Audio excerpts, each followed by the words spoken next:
adalah Tuhan yang kekal. Nah saudara-saudara, beberapa kalimat ini kita mendapatkan poin begitu banyak. Tuhan yang sungguh-sungguh, Tuhan yang hidup, Tuhan yang sabar, Tuhan yang berbijaksana, Tuhan yang kaya. Saudara-saudara, dia berbicara terus, tidak habis-habis, berbicara kepada kita. Dan dia adalah Tuhan yang memberikan kebenaran kepada manusia.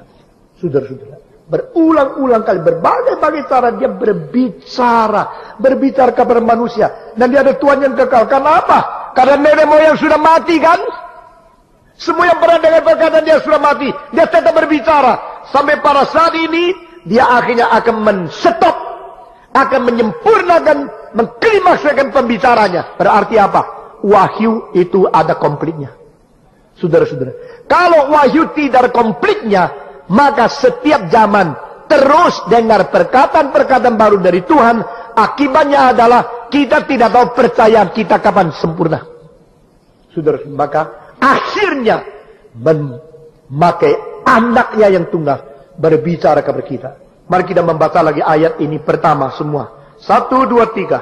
Setelah pada zaman dahulu Allah berulang kali dan dalam berbagai cara berbicara kepada nenek moyang kita dengan perantaraan nabi-nabi. Maka pada zaman akhir ini ia telah berbicara kepada kita dengan perantaraan anaknya yang telah ia tetapkan sebagai yang berhak menerima segala yang ada. Nah saudara-saudara, di sini kita melihat Allah berbicara melalui, istilah yang dipakai diterjemahkan bahasa Indonesia adalah perantara. Allah berbicara melalui, dan akhir dia berbicara melalui, di permulaan melalui apa? Nabi-nabi. Sebenarnya Allah adakah berbicara tanpa melalui? Ada. Kapan? Pada waktu Allah berbicara dengan Adam dan Hawa, tidak ada nabi menjadi perantara. Allah langsung berbicara kepada Adam. Saudara-saudara.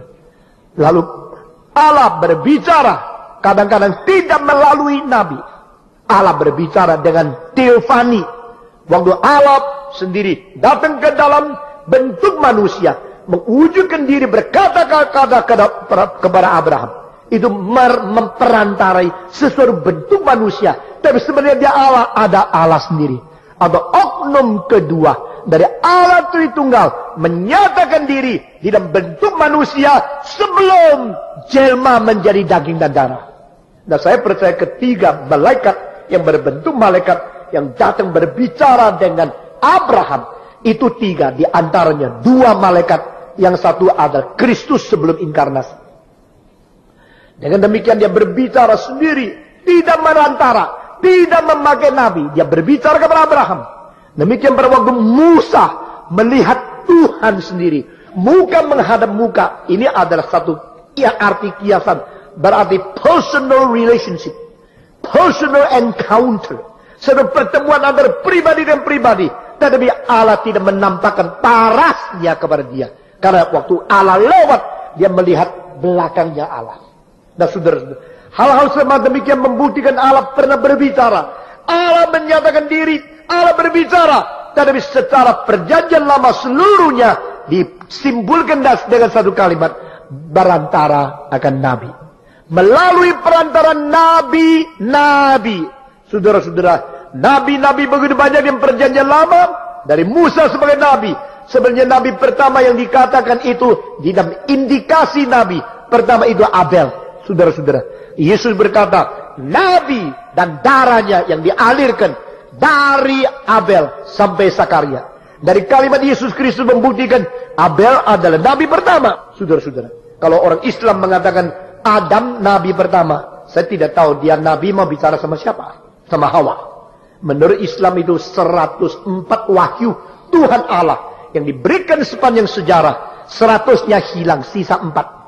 Yang sisa 4 itu namanya pertama Torah, kedua itu Sabur, ketiga itu Injil, dan keempat itu Al-Quran. Dan di dalam 4 ini yang paling besar Al-Quran, sehingga nilai yang ketiga di depannya itu semua tidak mempunyai bandingannya dengan Al-Quran. Maka mereka menganggap Islam yang terakhir dan tertinggi. Nah saudara-saudara, saya sekarang tidak mengajar teologi, tidak mengajar ilmu agama, Saya hanya kutip sedikit. Lalu mereka mengatakan yang 100 itu hilang. Jadi firman yang dikatakan Allah boleh hilang, bisa menjadi tidak ada. Pernah ada dan tidak ada. Ini tidak ada di ajaran Alkitab. Di dalam ajaran Alkitab kita mendapatkan yang dikatakan Tuhan. Tuhan sanggup memelihara kalimatnya. Semua perkataannya. Yang hilang itu 50 buku. 50 kitab itu diberikan kepada satu orang, yaitu Adam. Yang 50 selanjutnya diberikan kepada Said, kepada itu Abraham, kepada Enoch, dan sebagainya. Nah, orang-orang ini 50 yang diberikan kepada orang-orang tertentu, dan 50 yang diberikan kepada satu orang, semua 100 itu sudah lenyap hilang. Sisa 4. Yang pertama, Musa dapat Taurat, Daud dapat Zabur, Isa dapat Injil, dan Muhammad dapat Quran. Saudara-saudara. Tapi Alkitab berkata di sini, Tuhan melalui berbagai cara, melalui berulang-ulang kali memberikan perkataannya dari nenek moyang kita, dan akhirnya dengan memperantarakan anaknya Yesus Kristus, dia berbicara kepada kita. Our God is a speaking God. Saudara-saudara, ini adalah doktrin daripada doktrin. Ini adalah dasar ajaran dari segala ajaran. Nah, kalau kita percaya semua ajaran kekristenan, kita harus percaya satu ajaran bahwa Allah memberi ajaran.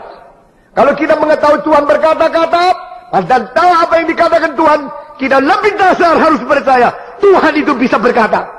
Nah, saudara-saudara, percaya kepada Tuhan ada tapi tidak berkata, ini ada kepercayaan kosong. Percaya monoteisme tapi tidak memberikan anaknya menyelamatkan di dalam keselamatan, ini kosong.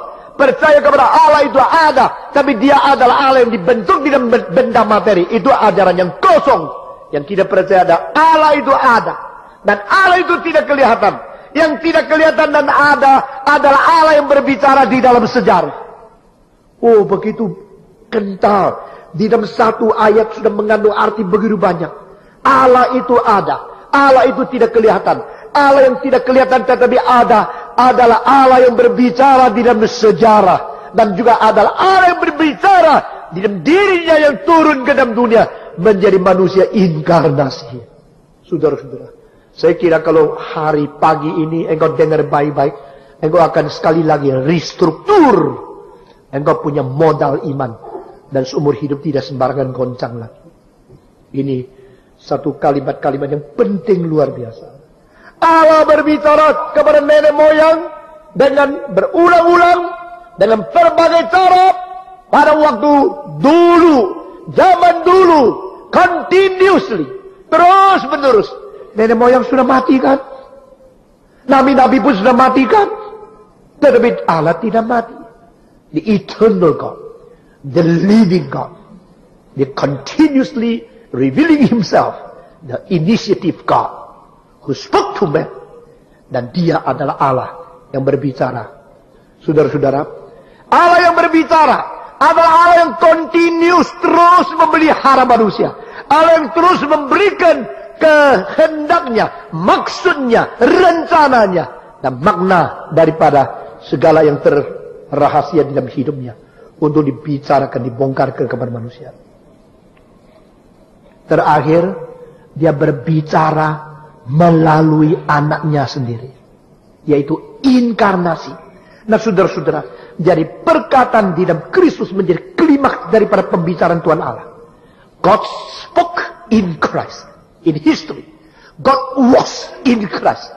Tuhan pernah berada di dalam diri Kristus, sehingga nampaknya Yesus dalam sejarah menjadi satu klimaks yang menyelesaikan semua anak panah yang menuju kepada sesuatu kekonkretan daripada wahyu yang tertinggi, yaitu di dalam diri Yesus Kristus yang semenjak nenek moyang menerima.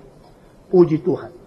Maka Yesus berkata, engkau lihat kepadaku, engkau bukan melihat aku, engkau melihat Bapa yang mengutus aku. Engkau yang percaya kepadaku, engkau bukan percaya kepadaku, engkau percaya kepada Bapa yang mengutus aku.